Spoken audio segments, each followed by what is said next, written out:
When Otto was first taken, we were advised by the past administration to take a low profile while they worked to obtain his release. We did so without result. Earlier this year, Cindy and I decided the time for strategic patience was over, and we made a few media appearances and traveled to Washington to meet with Ambassador Joe Yoon at the State Department. It is my understanding that Ambassador Yoon and his team, at the direction of the President, aggressively pursued resolution of the situation. They have our thanks for bringing Otto home. I know you have many questions about what transpired. So do we. We have few answers.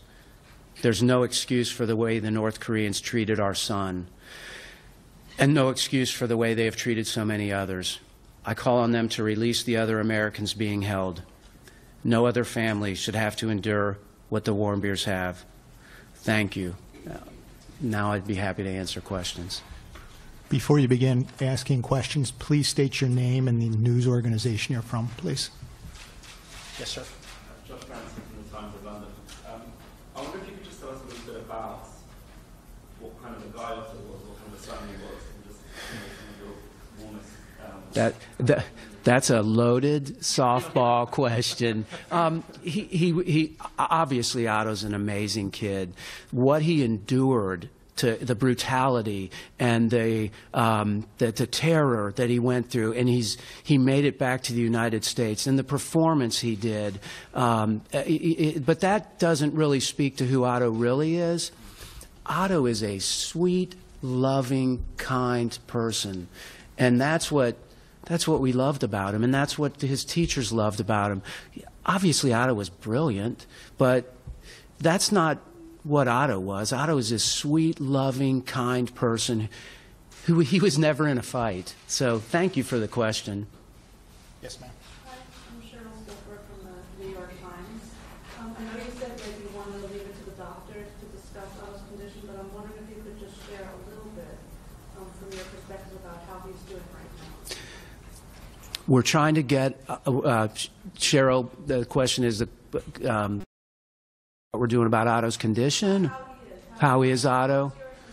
Well, we're trying to make him comfortable. Yes, ma'am. Alison Barber with Fox News. Can you just tell us a little bit, what did you say, what did you do when you were able to see your son for the first time Tuesday night? Did you say anything to him? Of course. What did I say to my son? I knelt down by his side and I hugged him. And I told him I missed him and I was so glad that he made it home.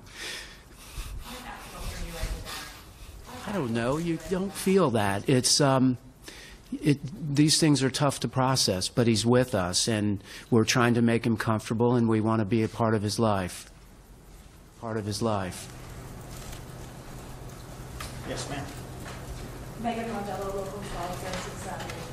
You thanked President Trump, and then you also said that the past administration didn't do enough. So do you feel like that President Obama should have been doing more to help?